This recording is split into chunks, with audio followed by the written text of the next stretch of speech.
pero Melquisedec era un tipo de Jesús. No era Jesús, sino que es un tipo de Jesús. Claro, no Y, era Jesús. no era Jesús. Ah, Era bien. simplemente un tipo de Jesús, alguien que representa a Jesús. Y como se llama el apóstol Pablo en la carta de Hebreos, lo Hebreos 7. usa como se llama, como ejemplo del sumo sacerdote, del sacerdocio de Cristo, porque Melquisedec, a pesar de no ser de la tribu de Leví, él era Ah, sacerdote de Dios. y Entonces lo rey. mismo, Jesús tiene la misma, claro, era rey de Salem, que era rey Sí, de paz. Entonces, en esos atributos a Melquisedec no se le sí. conoce su origen ni su final, porque la historia no No la nos registra. muestra su linaje. Él aparece en Ya, la historia y se desaparece. Entonces, sí, de la misma manera, eso es tipo de Jesús, porque a Jesús no tiene comienzo ni tiene fin. claro, claro. Yo Entonces, lo todo entiendo. este tipo de Jesús, Jesús es el antitipo de Melquisedec, y algunas personas piensan que es Jesús, pero no es Jesús. No tenemos evidencia bíblica que nos muestre Claro, claramente que es Jesús. yo, Es que si fuera Jesús, entonces Jesús habría tenido que existir como ser humano, porque él era el claro, rey de Salem. Y no fue rey claro, tan solo cuando se apareció a Abraham para bendecirlo, sino que era rey, era conocido en el área y salió a agradecerle a Abraham que Abraham los había protegido de esos reyes, ¿no? Eso es que Dios llamó a Melquisedec directamente a ser sacerdote, de la misma manera Jesús. Los levitas eran sacerdotes por derecho propio, porque era por el lineaje. Entonces, pero Melquisedec no es sacerdote por derecho propio, sino que es sacerdote por llamado de Dios. De la misma manera Cristo es llamado por Dios a ser sumo sacerdote. Entonces, por eso es en el orden de Melquisedec, que es la manera que Dios llama a Melquisedec, llama a Cristo a ser sumo sacerdote. Padre maravilloso, te agradecemos que podemos juntarnos. Gracias por cuidarnos todos estos días, Señor, por habernos proveído vida, proveído los alimentos, el vestido, lugar donde dormir, donde estar, Señor, el trabajo, todo lo necesario, Señor, para tener una vida en un mundo que está en rebelión contra ti. Incluso aquí podemos tener una vida buena, Señor, y te agradecemos por ello. Te la debemos a ti, pues todo don perfecto proviene de ti, Señor. Y es con gratitud que te agradecemos por ello, Señor.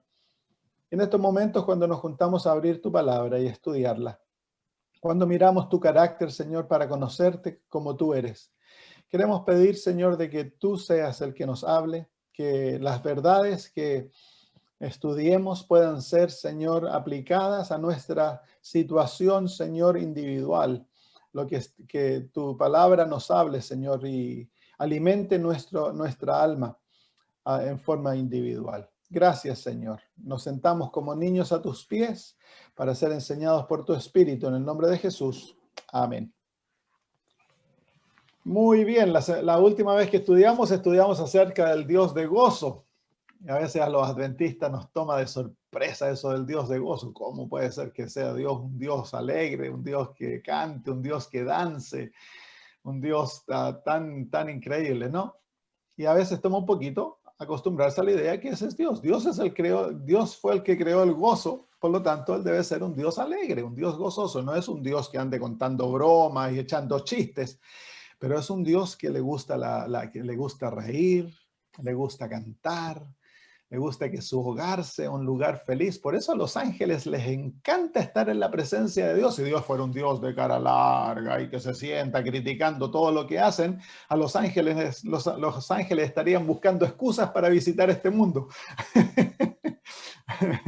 Pero a los ángeles les encanta estar en la presencia de Dios. Y si nosotros hiciéramos nuestros cultos reflejando la atmósfera del cielo y aprendiéramos a desarrollar en nuestra religión la actitud judía hacia la religión, que es una religión de felicidad, no perderíamos tanto a nuestros jóvenes.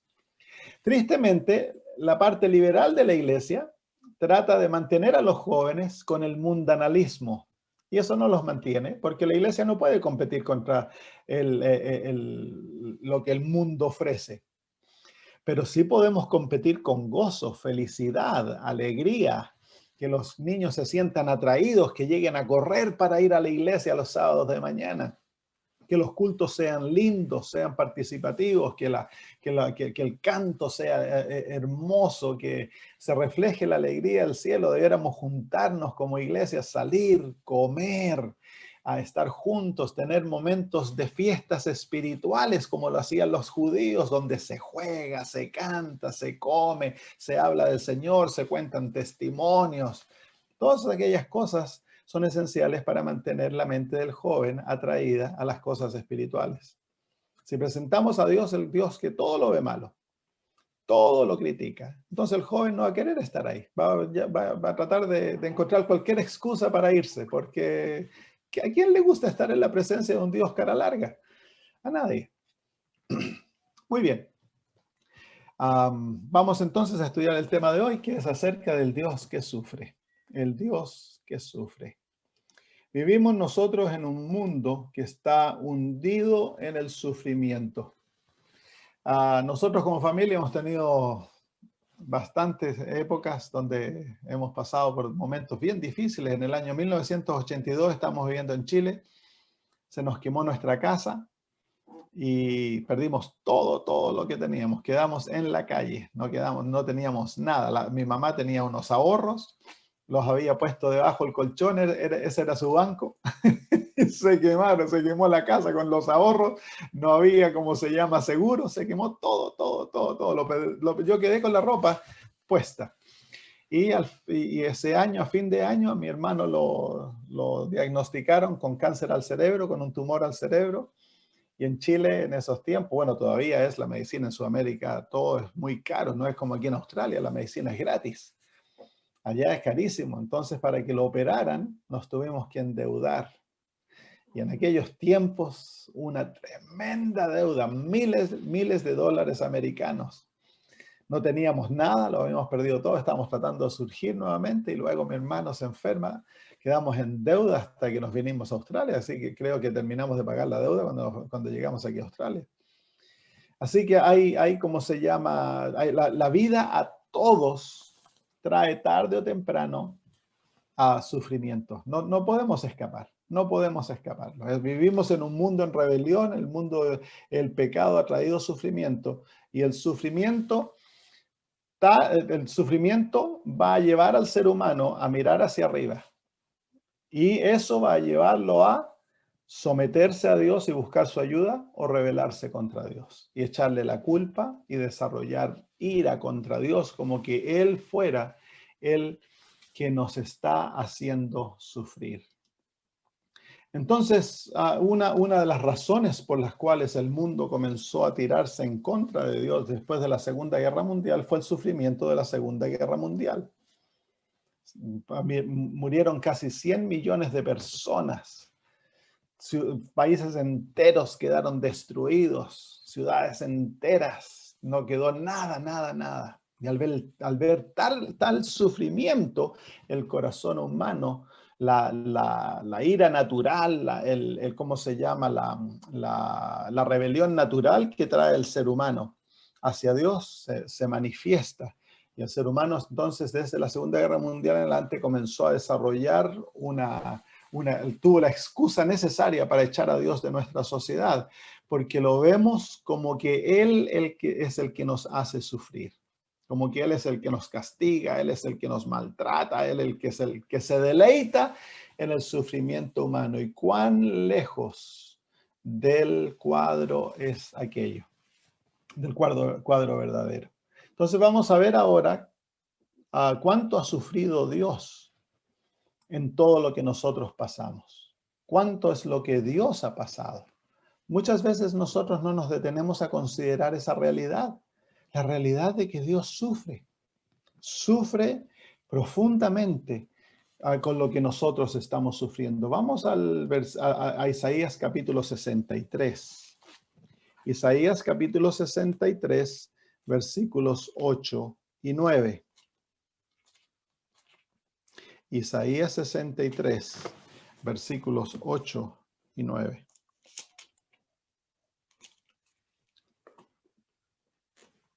Dice, porque dijo, ciertamente mi pueblo son hijos que no mienten, y fue su Salvador.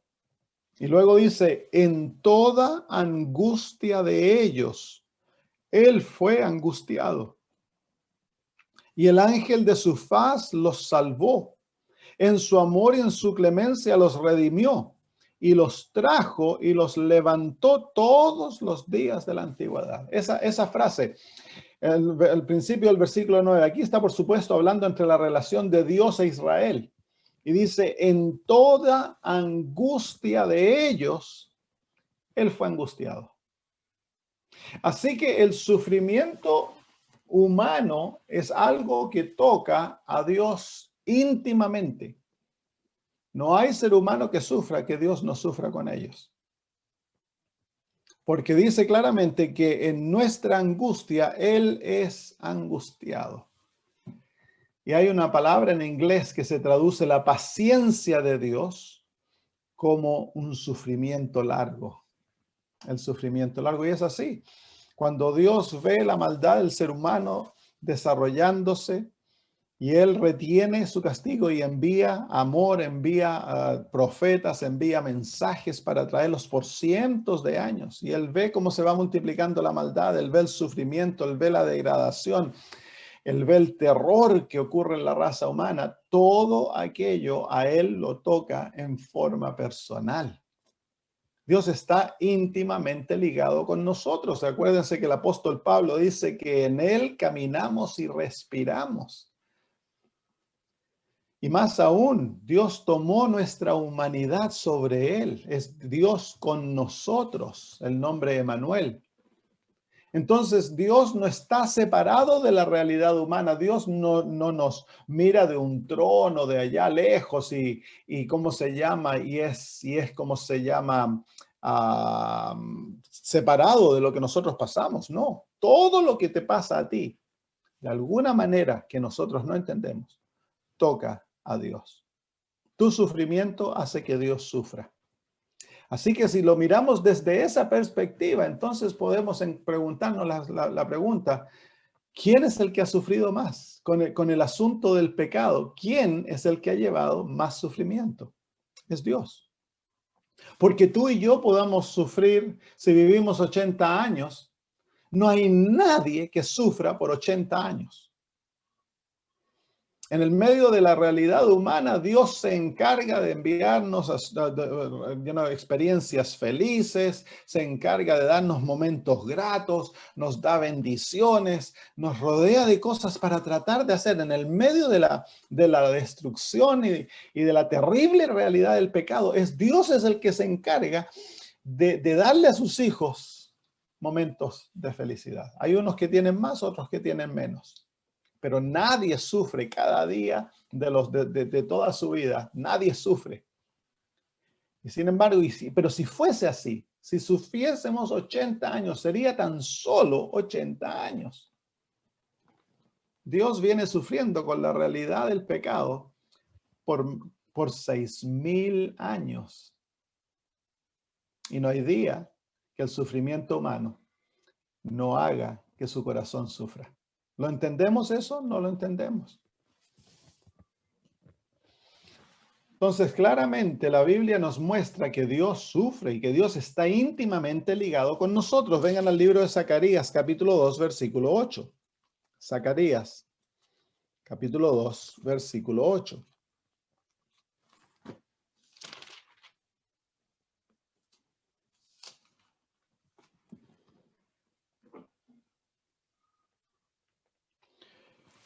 Zacarías capítulo 2, versículo 8 dice, porque así ha dicho Jehová de los ejércitos, tras la gloria me enviará él a las naciones que os despojaron, porque el que os toca a la niña de sus ojos. Aquí está hablando directamente al pueblo de Dios. Cuando el pueblo de Dios es perseguido, cuando el pueblo de Dios es herido, es como que le estuvieran metiendo el dedo en el ojo a Dios. Entonces hay una relación muy íntima entre Dios y la raza humana, especialmente con su pueblo. pero Dios siente el dolor de cada ser humano. Cada ser humano que sufre, Dios está sufriendo con él. Mateo 25:40. Mateo 25:40, aquí hablando de los, ¿cómo se llama? De los corderos y los chivitos. Mateo 25:40.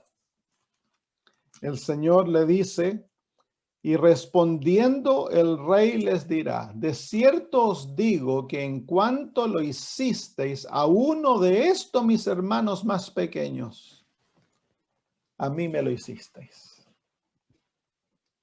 Wow. Y esto no es algo metafórico, esto es algo real. Cuando no hacemos algo, porque a los otros lo dicen, en cuanto a ellos no lo hiciste, a mí no lo hiciste. Sí, cuando nosotros cuidamos del enfermo, estamos cuidando a Jesús. Cuando estamos dándole de comer al hambriento, le estamos dando de comer a Jesús. Porque lo que le hacemos a uno de los más pequeños, se lo hacemos a Jesús. Entonces, si maltratamos, ya sea con palabras, con acciones, si abusamos, estamos abusando a Dios. Estamos maltratando a Dios. Porque Dios está íntimamente ligado con cada uno de nosotros. Él padece nuestros sufrimientos. No hay niño que no sea abusado, que Dios no siente el abuso, hermanos. Si tú fuiste abusado cuando eras pequeño, tú no fuiste abusado solo. Dios estuvo contigo. Él sintió tu abuso. Él padeció lo que tú padeciste.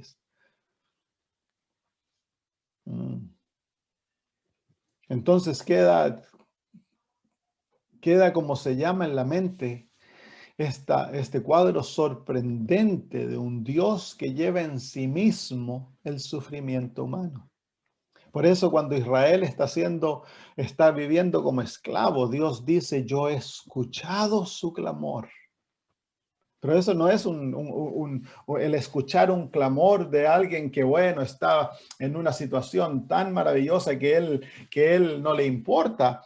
Y bueno, vamos a hacer algo por esos muchachos. No, él escucha el clamor, él siente el clamor, él lleva el dolor, él sabe lo que Israel está padeciendo. Porque todo lo que le hacen a Israel se lo están haciendo a él. En otras palabras, Dios, en cierto sentido, está padeciendo la esclavitud de Israel con Israel, porque Dios es el Dios con nosotros. Y para mostrarnos eso, Jesús vino a ser un ser humano. Él tomó sobre sí nuestra naturaleza y vino a vivir entre nosotros. Hechos 9:4. Hechos capítulo 9 y versículo 4.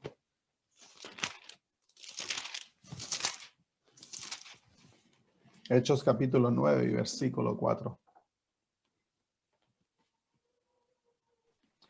Y cayendo en tierra, esto es cuando Jesús se le aparece a Pablo. Y cayendo en tierra oyó una voz que le decía, Saulo, Saulo, ¿por qué me persigues? Pero si Saulo no estaba persiguiendo a Jesús, Jesús ya se había ido al cielo hace unos años atrás. Saulo perseguía a unos seres humanos cristianos que vivían y que eran judíos y habían aceptado la fe judía y Saulo quería eliminarlos. Pero Jesús no les dice por qué los persigues, sino que Jesús le dice por qué me persigues. ¿Por qué? Porque lo que se le hace a un ser humano, se lo hace a Jesús. Él siente el dolor. Él experimenta personalmente las lágrimas de la esposa que quedó viuda gracias a Saulo, de los niños que quedaron huérfanos gracias a Saulo. Él siente el dolor del hombre cuando lo estaban apedreando. Lo siente, en forma personal lo experimenta todo. ¿Cómo es eso cuando hay billones de seres humanos? Es algo que no podemos explicar. pero es una realidad divina. Dios nos está mostrando de que a pesar de que nosotros escogimos caer en el dolor humano, en el dolor del pecado y la miseria del pecado, Dios no nos abandonó, sino que desde que caímos, Dios se unió a nosotros para entrar en esta situación. Y es por eso que eventualmente Dios se encarna y se hace un ser humano. Pero eso no fue algo extraño, eso lo hizo desde el principio. Miren Isaías 53. Isaías 53. Entonces, cuando pasas por dolor, cuando estás enfermo, cuando no hay trabajo, cuando estás pasando por circunstancias penosas, no le eches la culpa a Dios, porque le traes aún más dolor. No lo acuses, no lo ataques, sino que acércate a Él. Porque Él está sintiendo exactamente lo que tú estás sintiendo. Él pasa por lo que tú pasas. Y Él anhela tenerte en sus brazos para consolarte y darte el poder para pasar por esas circunstancias. No podemos escaparnos del sufrimiento porque Dios tendría que sacarnos de este mundo. Este mundo es un lugar de sufrimiento y lo va a hacer hasta que el pecado sea destruido. Pero Dios promete estar con nosotros en el sufrimiento. Cuando pases por las aguas no te anegarán. Cuando pases por el fuego no te quemará. Yo estaré con vosotros, Él promete. Y cuando los muchachos se los echó en el horno de fuego para ser quemados, Jesús apareció en el fuego. Jesús no apareció al lado del horno para darles ánimo. Jesús apareció en el fuego con los muchachos. Él experimentó el calor, todo lo que estaban pasando los muchachos, Jesús lo pasó con ellos. Ese es el Dios nuestro. Isaías 53, versículos 3 en adelante, dice así: despreciado y desechado entre los hombres, varón de dolores, experimentado en quebranto, y como que escondimos de él el rostro, fue menospreciado y no lo estimamos. Ciertamente llevó él nuestras enfermedades y sufrió nuestros dolores, y nosotros le tuvimos por azotado, por herido de Dios y abatido. ¿Me fijan cómo el Dios del cielo lleva en sí todo nuestro sufrimiento? Y luego dice, mas él herido fue por nuestras rebeliones, molido por nuestros pecados. Eso es lo que le causamos al alma de Jesús, por nuestros pecados. Él fue herido, fue molido. El castigo de nuestra paz fue sobre él y por su llaga fuimos nosotros curados. Todos nosotros nos descarriamos como ovejas, cada cual se apartó por su camino, mas Jehová cargó en él el pecado de todos nosotros. Angustiado y afligido, no abrió su boca, como cordero fue llevado al matadero y como oveja delante de sus trasquiladores, enmudeció y no abrió su boca. ¿Se fija la cantidad de palabras que usa el profeta para expresar cómo Dios lleva sobre sí el dolor humano, el sufrimiento humano? En esas palabras se encapsula todo el sufrimiento humano. Jesús lo llevó, lo hizo propio.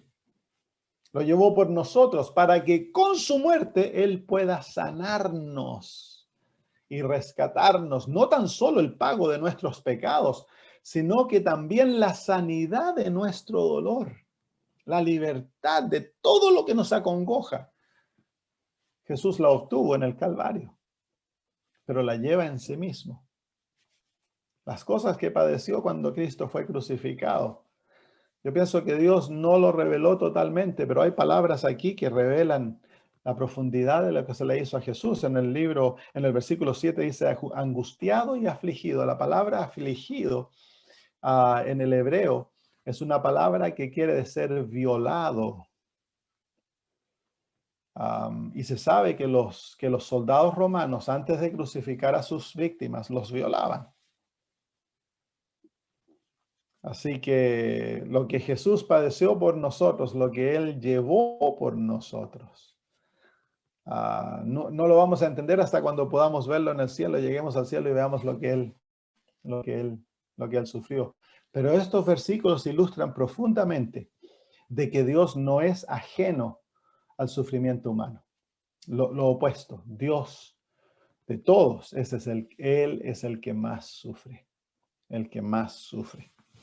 Entonces, no echemos la culpa a Dios, no le apuntemos el dedo, no nos enojemos con Él, no nos rebelemos contra Él. Hay una historia en el Antiguo Testamento que nos ilustra esto. Vengan al libro de Génesis, capítulo 22.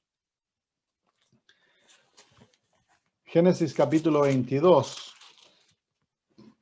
Es una historia bien conocida. Es cuando Abraham va a sacrificar a su hijo.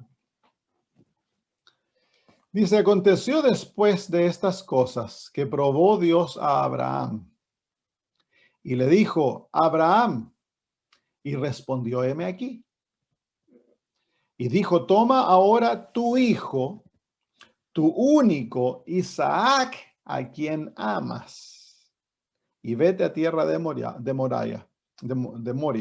y ofrécelo allí en holocausto sobre uno de los montes que yo te diré. ¿Cuál es el motivo de esta historia?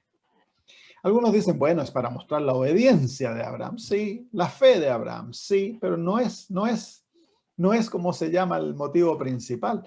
¿Saben ustedes que el motivo principal de esta historia era revelar al universo cuánto Dios el Padre iba a sufrir por entregar a su Hijo para morir por nosotros? Entonces, esta historia es una historia que se tiene que leer con el corazón. Cuando tú lees esta historia, si eres padre, porque esta historia realmente, tú tan solo puedes entender la profundidad del dolor de Abraham cuando tú eres padre. Abraham ha esperado por este hijo 100 años. Tenía 100 años Abraham cuando este hijo nació y han desarrollado una relación tan profunda, tan linda, que en la misma historia, cuando Abraham le dice a Isaac que él es el sacrificio, Isaac no se rebela, tiene plena confianza en su padre. Isaac se somete a la voluntad de su papito y va a permitir que el papá lo ofrezca como sacrificio. Esa es la relación que existe entre Abraham e Isaac. Abraham yo pienso que no se relacionó tanto como padre con Isaac, sino que se relacionó más como abuelo con Isaac. Ya tenía los años de experiencia, la paciencia, el deseo grande de tener un hijo. Esperó tanto tiempo, cometió tantos errores esperando por este hijo. Al final el hijo le llega. El hijo es el tesoro más grande. Y ahora este muchacho probablemente es un adolescente, no sabemos la edad, pero alrededor yo pienso de unos 15 a 20 años de edad. Y Dios se le aparece una noche y le dice, quiero que tomes a tu único hijo, al que amas, y lo ofrezcas como sacrificio. Ahora yo quiero que te hagas tú la pregunta, ¿qué sentirías tú en tu corazón? ¿Lo habrías hecho?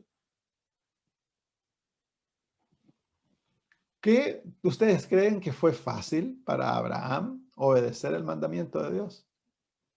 ¿Ustedes creen que hubo sufrimiento durante aquellos 3 días que caminan hacia la tierra de Moria?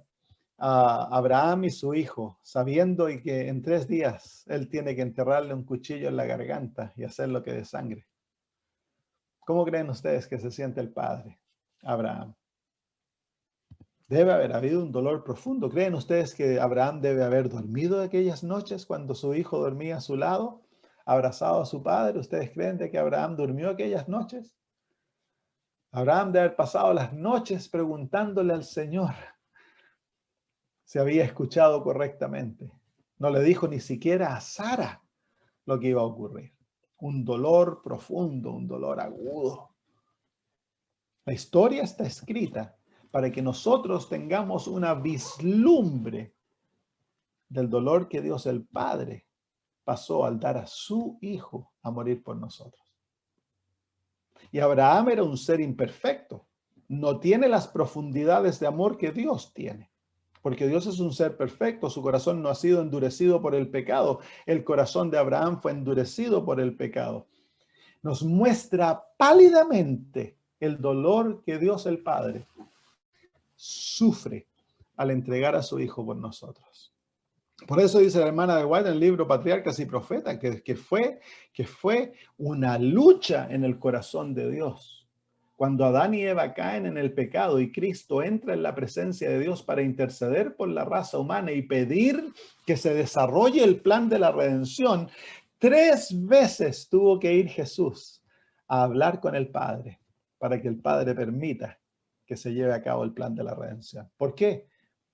Por el gran amor que Dios tiene a su Hijo. Él tiene que entregar a su Hijo para que muera por nosotros. Él sabe que Él va a tener que castigar a su propio Hijo porque va a llegar a ser pecado, que la ira sobre el pecado va a ser derramada sobre su propio Hijo, que lo van a escupir, lo van a maltratar. Puedes pensar, el Padre tiene que autorizar esto. El dolor que debe haber causado en el corazón del Padre cuando Él da permiso para que el plan de la redención se lleve adelante. No nos detenemos a pensar en aquellas cosas, ¿no? Le echamos la culpa a Dios tan fácilmente, pero no nos detenemos a pensar la cantidad de dolor que nosotros le hemos causado a Dios. Entonces ahora tú puedes leer la historia de la crucifixión a través de los ojos de Dios. Yo tengo un sermón donde hago eso. Ver la crucifixión por los ojos de Dios. ¿Cómo crees tú que Dios el Padre pasó en aquellas horas desde que Jesús se ofrece en el jardín del Getsemaní hasta que es enterrado? ¿Cómo crees tú que pasó Dios? Era su propio Hijo, su amado, su único. Por eso Dios le habla a Abraham y le dice, quiero que sacrifiques al hijo que tú amas, a tu único hijo. Porque Abraham es un tipo de Dios. Isaac es el tipo de Jesús. Entonces tú lees esta historia, no en forma racional, aquí se lee la historia con el corazón, poniéndote en los zapatos de Abraham y sintiendo lo que él sintió durante aquellos 3 días. Dice que cuando los ángeles vieron esto, comprendieron más profundamente el plan de la redención. Ese es el propósito de esta historia, hacernos ver en forma propia qué ocurriría si yo tuviera que sacrificar. A mí una vez tuve una experiencia bien singular. Había un sábado de oración en una de las iglesias hispanas aquí en Sydney. Y nos unimos a ellos y en la tarde estaban, ¿cómo se llama? Se pasó la tarde orando y hubo un momento que las esposas de los pastores pasaron adelante y oraron. Y mientras ellas oraban, a mí me pasó, mi hijo Jonathan era pequeñito, esto fue hace muchos años, tendría unos 3 años. Y en el medio de la oración, de repente, yo comencé a ver en mi mente que yo salía de la iglesia hacia atrás y veía que mi hijo Jonathan, había un hombre que lo tenía entre las piernas y lo estaba golpeando. Y el deseo inmediato mío fue correr y salvar a mi hijo y darle una tunda al hombre que estaba golpeando a mi hijo, pero no podía. Era como se llama en la visión, en lo que yo vi, simplemente yo era restringido y no podía y tenía que ver cómo ese hombre mataba a mi hijo. Porque lo veía, eventualmente mi hijo caía sangrando, chiquitito, era 3 años, sangrando al piso inconsciente. Entonces se acabó, eso fue todo lo que vi, se acabó y comencé, ¿cómo se llama?, a orar. No fuera que el Señor me estaba mostrando algo que le iba a pasar a mi hijo y comencé a interceder por él y estaba transpirando. En el medio, mientras la iglesia estaba orando, yo estaba transpirando, estaba llorando, intercediendo por mi hijo. Luego el Señor me habló y me dijo, Samuel, no te preocupes, nada le va a pasar a Jonathan. Simplemente te he mostrado para que entiendas un poquito de lo que yo pasé cuando yo di a mi hijo para que muriera por ti. Nunca en mi vida yo había pensado desde esa perspectiva. Eso cambió la perspectiva. Entonces me hice un estudio en el Nuevo Testamento, ¿no?, de la crucifixión y mirándola desde la perspectiva divina. Si eres padre, eres madre. Entonces ahora tu corazón comienza, wow, comienza a enternecerse por Dios. Porque lo que él pasó, al ver a su hijo, si tú vas al Getsemaní, al ver a su hijo venir ante su presencia y decirle, papito, porque eso él está usando el término Abba, papito le está diciendo, si hay alguna otra manera que podamos hacer esto. Al ver el sufrimiento tan profundo que Jesús comienza a transpirar sangre. Hay un sufrimiento tan grande. ¿Por qué? Porque a Jesús, cuando Él sale del aposento alto, Jesús comienza su procesión de sustituto cuando Él instituye la Santa Cena. Ese es el momento cuando Jesús entra en la experiencia. Terminando la Santa Cena, cantan un himno, se van, la luna estaba llena, la luna de la primavera estaba llena, van caminando y dice la hermana de White que Jesús comienza a tambalear como que estuviera borracho, que varias veces estuvo a punto de caerse, los discípulos tuvieron que ayudarlo y llegaron al jardín del Getsemaní. Y Jesús comienza a orar. ¿Por qué Jesús está sufriendo tanto? Porque el pecado de toda la raza humana, todos los que vivieron, los que vivían y los que iban a vivir, les ha sido impuesto. Jesús llega a ser pecado.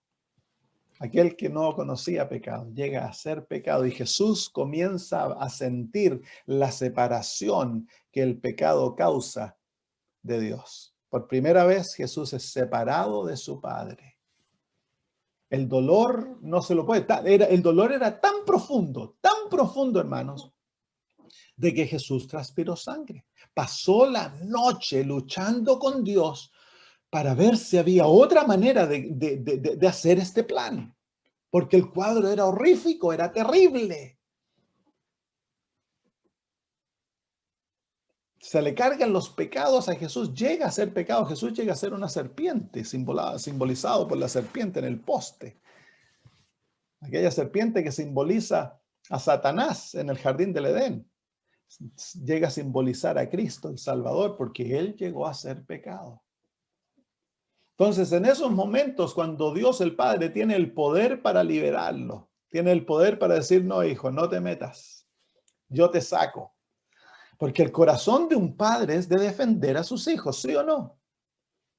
El tratar de que no sufran, el tratar de aliviarlos, el tratar de hacerles la vida más fácil. Eso es natural en los padres. Y aquí Dios el Padre tiene que echar a su hijo a los leones para que se lo coman.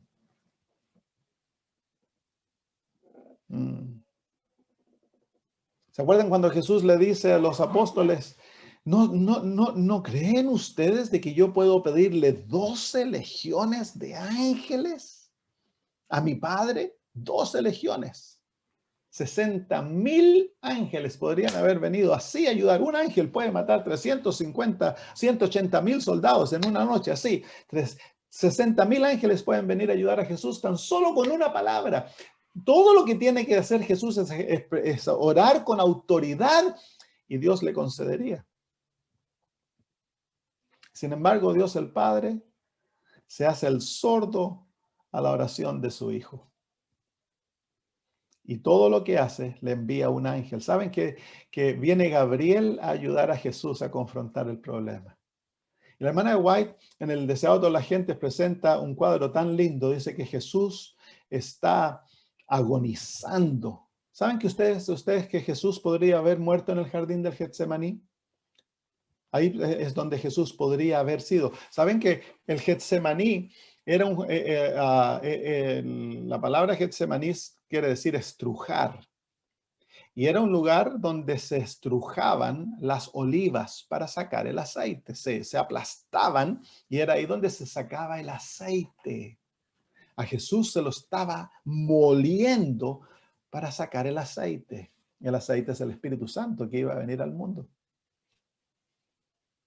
Entonces Jesús está siendo aplastado, consumido, y viene el ángel Gabriel. No viene a levantarlo, no viene a sacarlo del problema.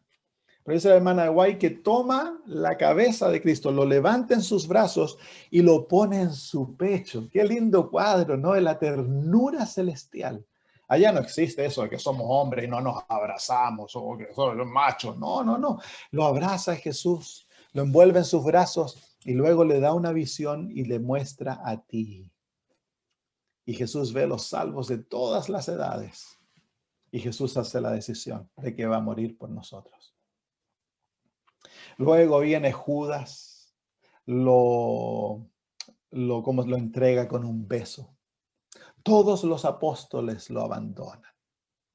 Lo llevan a un juicio donde lo enjuician con mentiras, lo escupen, lo golpean, lo rechazan, se ríen de él. Todo esto lo está viendo el Padre. ¿Cómo te sentirías tú si tú tuvieras que estar parado en un hall y vieras a tus hijos ser tratados de esta manera? Y tú tienes el poder, tú puedes hacer así y todos esos serían destruidos. Luego es llevado a donde Herodes, es maltratado, eventualmente es enjuiciado falsamente por Judas, por Pilato. Toda la historia de aquello, el Padre lo está viendo. ¿Cómo está el corazón del Padre? ¿Por qué es necesario ver esto? Porque necesitamos entender el sufrimiento de Dios. Cuando, hermanos, llega la hora de la cruz expuesta sobre Cristo, ha perdido tanta sangre, no come hace horas, y le ponen la cruz, y este carpintero acostumbrado a traer árboles de los montes no puede levantar la cruz, está tan débil. Parece que no se va a poder llevar a cabo el plan de la redención porque el Salvador no puede levantar la cruz. Se lo levanta de su barba y pedazos de barba salen volando. Jesús no puede. Trata tres veces. ¿Qué es lo que va a ocurrir? Cuando llega al monte y ahí lo ponen sobre la cruz y le clavan clavos en las manos y en los pies, y luego se lo levanta en la cruz. Qué dolor para el corazón del padre el no poder intervenir para ayudar a su hijo. Este hijo tiene sed, está muriendo, tiene sed, no hay nadie que le dé agua. Todos se burlan, estiran los labios, se ríen de él. Si eres el Cristo, desciende ahora. Demonios rodean a Jesús. Ángeles no pueden venir a ayudarlo. ¿Por qué? Porque ha de morir como el peor de los pecadores. Ha de morir la muerte eterna. Totalmente apartado de Dios.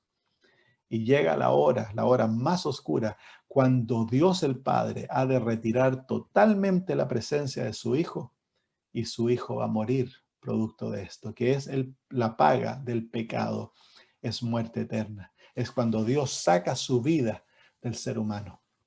Y Él hace lo mismo con su Hijo. Es como que a ti te pidieran matar a tu propio hijo. ¿Cómo te sentirías? Qué cuadro, ¿no? Entonces nos hacemos, hermanos míos, la pregunta: ¿quién es el que más ha sufrido producto del pecado? ¿Tú? ¿Yo? No. ¿Quién es el que más ha sufrido? Es Dios. Es Dios. Dios es el que sufre. ¿Saben? Hay un cuadro muy bonito. Si ustedes lo pueden leer, el deseo a toda la gente, cuando Jesús llega al cielo, cuando el domingo de mañana resucita. Que debe haber sido maravilloso, ¿no? ¿Ustedes creen de que Dios el Padre lloró cuando tuvo que quitarle la vida a su hijo? Dios llora, hermanos. Cuando vio a su hijo sufrir, ser escupido, fue maltratado. Tiene que haber llorado, hermanos. Le tiene que haber quebrantado el corazón al Padre.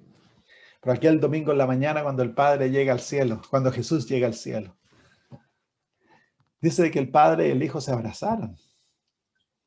Qué lindo cuadro, ¿no? Y Jesús presenta el sacrificio y el Padre lo abraza en aquella gloria y acepta el sacrificio de su Hijo. Qué lindo.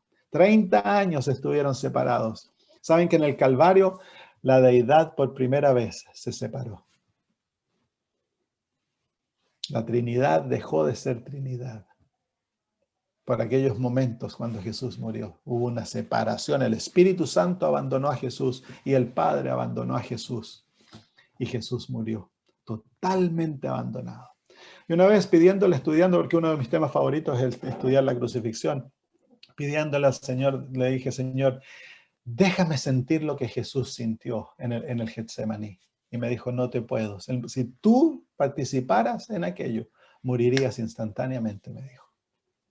Nunca vamos a entender la profundidad del dolor que Jesús pasó en el Getsemaní. Este ser santo, nuestro Creador, el Todopoderoso, tuvo las agallas de tomar el pecado y hacer lo propio. Y llegar a participar en la oscuridad nuestra, hermanos. Nosotros estamos acostumbrados al pecado. No Jesús. El alma de Cristo era santa, pura. Nunca había sido tocada ni siquiera por una mala intención. No podemos entender nosotros porque esa santidad es algo extraño para nosotros. Y aquí, como una ola de maremoto, el alma de Cristo es llena del pecado, como que si Él los hubiera cometido. Toda la culpa de la raza humana es puesta sobre su mente, sobre su conciencia. Ustedes lean el Salmo 22, se van a dar cuenta ahí cómo Jesús se sentía. Estaba deprimido. Se siente como gusano.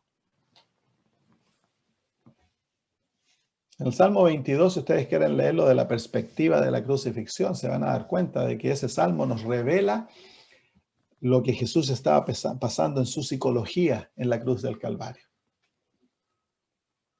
El Dios que sufre, Dios sufre, hermanos. Cuando entendamos a Dios de esta manera, entonces nuestro corazón se va a enternecer por Dios. Y vamos a ver que Él es un compañero en nuestro sufrimiento. Qué Dios maravilloso que tenemos, ¿no? Y nos hacemos la pregunta, ¿por qué? ¿Por qué Dios estuvo dispuesto a sufrir tanto? Él habría sido tan fácil. Dios podría haber hecho así y este mundo habría dejado de existir. Y luego podría haber hecho así y se habría borrado la memoria de este mundo de la mente de toda su creación. Habría sido tan fácil. ¿Pero por qué lo hizo Dios? La respuesta está en Juan 3:16. Porque de tal manera amó Dios al mundo. Ese es el amor divino, hermanos. De tal manera. Esa palabra tal es una palabra de 3 letras, pero tal está mostrando un amor que no tiene límites. Un amor que no tiene bordes. Un amor que es tan profundo que está dispuesto a sufrirlo todo, a sacrificarlo todo, para rescatar a estos gusanos de seres humanos que somos rebeldes, cabezas duras, desobedientes, contumaces. Y sin embargo, Dios te ama. Con amor eterno te he amado. Por lo tanto, te soporté con misericordia, dice el Señor. Con cuerdas de amor los he atraído a mí, dice. Mirad cuál amor nos ha dado el Padre, que seamos llamados hijos de Dios. Hijos, nosotros, los que hemos sometido a Dios a tanto sufrimiento. Dios no nos ha culpado, por lo tanto, lo opuesto. Que el amor de Dios se manifiesta hacia nosotros, que aún siendo malos, Cristo murió por nosotros. El amor de Dios. Así que ahora cuando sufras, tienes que acostumbrarte, enseñarte a pensar que no estás solo, porque Dios está a tu lado, sufriendo contigo. Mucho más, Jesús está en ti. No hay nada que te pueda tocar que no lo toca a Él. No hay nada que te haga sufrir que no lo haga sufrir a Él. Tienes un compañero en todos los momentos, el Dios que sufre.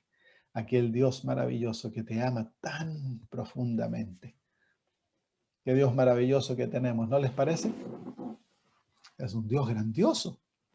Si aprendamos a pensar de Él de esta manera, ¡wow!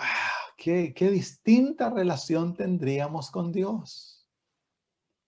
El Dios distante es el Dios pagano, el Dios católico, el Dios que no tiene nada que ver con el Dios de la Biblia. El Dios de la Biblia es el Dios cercano, el Dios amigo, el Dios que está con nosotros. Emmanuel, Dios con nosotros. Ese es el Dios de la Biblia. que nunca nos deja. Muy bien, ¿hay alguna pregunta?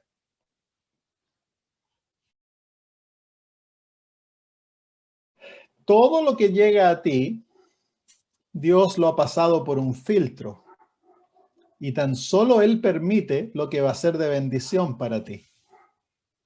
Entonces, tú y yo no sabemos si viene de Dios o viene del diablo, no importa. Tú lo tomas todo viniendo de las manos de Dios, porque Dios es el filtro.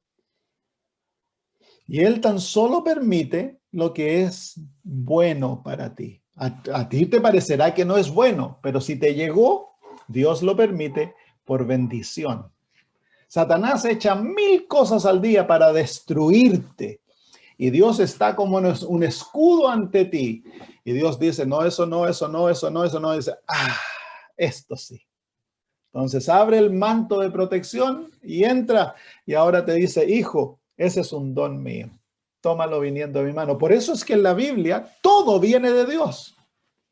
Todo. Entonces tú y yo no nos tenemos que quebrar la cabeza que por qué Dios, como Satanás me está haciendo esto y por qué no. Tú lo tomas y le dices, Señor, no entiendo, pero quiero agradecerte porque yo sé que es para mi bien. Por eso que el apóstol Pablo dice que hemos de regocijarnos en todas las cosas. En todo debemos regocijarnos. ¿Por qué? Porque todas las cosas ayudan a bien a los hijos de Dios, a aquellos que son llamados de acuerdo a su propósito. Todo ayuda bien. Entonces no hay nada que te pueda destruir. Si lo peor que Satanás puede hacer, lo peor que Satanás puede hacer es destruir el cuerpo, destruir la vida física, es todo. Y Dios dice, no te preocupes, eso es un sueño. Si eso te ocurre, si yo permito que mueras, te estoy enviando a dormir temprano. Ándate a las 5 a dormir, no a las 10 de la noche, anda a acostarte, hijo. Y tienes garantizado la vida eterna. Así que no debemos preocuparnos y quebrar la cabeza. Llegó cáncer. ¿Por qué llegó cáncer? El diablo me está haciendo esto. ¿Y por qué Dios permite que el diablo? No te rompas la cabeza en eso. No lo puedes entender en esta vida. Pero lo que tú puedes entender y tener la seguridad que tienes un Padre que te ama eternamente, que está contigo, que está sufriendo contigo y que ha permitido esto para bendición, no para dañarte. Claro, esa es nuestra seguridad, que tenemos a un Dios que somos de Él. Ese, mira, si eres tan precioso que para comprarte derramó su propia sangre, eso es tan precioso que eres para Cristo. Dios te ha valorado, el pecado destruyó tu valor y Satanás te hizo esclavo y te hace sentir como basura. Y Dios te dice, no eres basura, eres tan precioso que yo derramo mi propia sangre, mi vida la di por ti. Eso es cuán valioso eres en los ojos de Dios.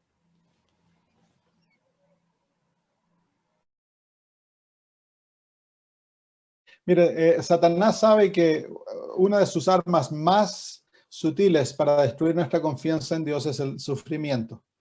Entonces Satanás causa sufrimiento y él espera que nuestra reacción sea negativa. Pero cuando nosotros aprendemos la lección de regocijarnos, en vez de preguntar por qué, a Dios no tenemos que preguntarle por qué, porque Dios nunca se explica, Él no tiene que explicarse. Nosotros tenemos que aprender a confiar en Dios con ojos cerrados, porque sabemos que Dios, toda explicación ya la dio en el Calvario. Él te ama y todo lo que Él haga es por amor. Entonces muchos hermanos dicen, cuando yo llegue al cielo le voy a preguntar a Dios por qué, por qué, por qué. Cuando tú llegues al cielo ni se te van a ocurrir los por qué, porque la primera visión que tengas de Jesús va a borrar los por qué de la cabeza y te vas a olvidar de todo el sufrimiento de aquel mundo. La hermana White dice que cuando llegaron al cielo, unos hermanos que habían muerto antes le vinieron a preguntar en una visión, ¿no? Le dicen, hermana White, ¿qué pasaron? ¿Qué sufrieron después que nosotros bajamos al descanso?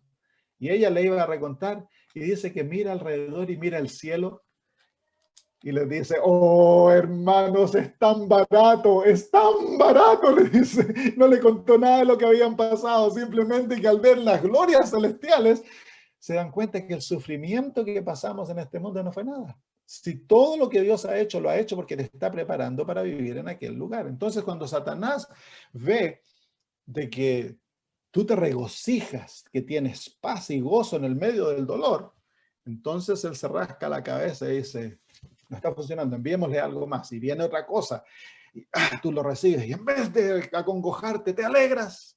Al final derrotas al enemigo, se le han acabado las armas para hacerte caer. Yo una vez estaba trabajando en un auto, yo soy mecánico, yo me arreglo todos mis autos, y había una parte de la rueda de atrás del freno que estaba pegada, y le estaba dando y no salía, así que bueno, voy a tener que darle con un martillo. Y agarré un martillo y comencé a darle, y tenía el dedo así puesto aquí, y de repente no miro bien y le doy a este dedo gordo con todo lo que tenía. ¡Ay! Me hizo ver candelillas. Me paré y comencé a gritar, ¿no? Y de repente el Señor me habla. En el medio de eso me pone un pensamiento. Jesús no habría reaccionado de esa manera. Yo entonces comienzo, alabado sea Dios, comienzo a gritar así, alabado sea Dios. Y ¿saben? Nunca me había pasado. En unos minutos el dolor se había ido totalmente. El dedo está hinchado, rojo de sangre y todo. Le tuve que poner una curita. Pero el dolor se fue. Y el Señor me enseñó una lección tan increíble de que nosotros cuando pasamos por sufrimiento, si aprendemos a alabar a Dios y agradecerle, el dolor destructivo se va. Pasamos, sí, dolor, pero no hay el dolor destructivo que destruye y que amenaza la vida espiritual. Entonces el secreto está en regocijarse y ver a nuestro Dios que está al lado nuestro, está en nosotros, sufriendo con nosotros y usando todo aquello para nuestro propio bien.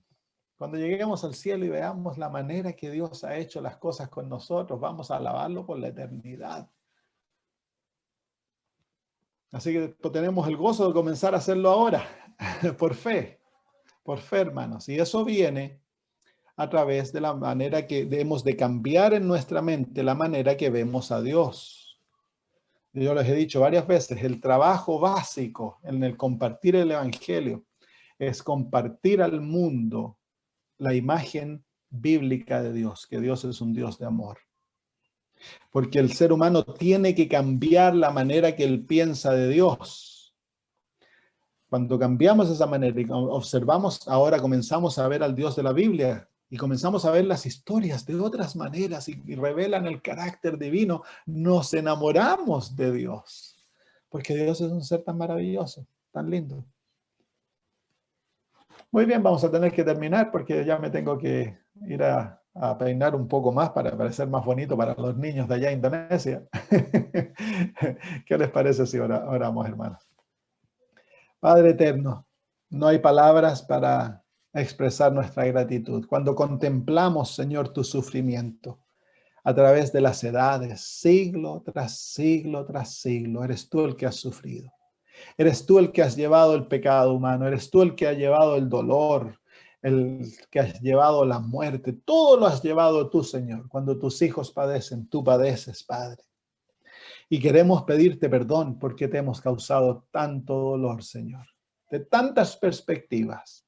Te hemos llenado tu corazón de dolor, Padre. Y queremos pedirte perdón. Y queremos pedirte, Señor, que ahora tu Espíritu Santo viva más abundante en nosotros, que Él cambie la manera que nos relacionamos contigo y que te veamos como el Dios maravilloso que eres y que nos relacionemos libremente contigo, que nuestra alma ya no tenga trabas y que podamos alabarte, agradecerte, ya no echarte más la culpa, sino que ahora, Señor, tener confianza en ti y permitirte que tú hagas con nosotros como a ti te place. Porque siempre tu placer es bueno para con nosotros. Bendícenos, Señor, y haz que nuestra vida ahora, en vez de causarte dolor, te cause alegría. Enséñanos a ser obedientes, a ser santos, puros, a odiar el pecado y amar lo bueno. Y que en nuestra vida, Padre, te hagamos, Señor, feliz. Que nuestras acciones, Señor, al amar a nuestro prójimo, al ayudarlo, al caminar con él, al caminar contigo, pasar tiempo contigo, hablando, aprendiendo de ti, conociéndote, podamos traer gozo a tu corazón. Gracias, Señor. En nombre de Jesús. Amén.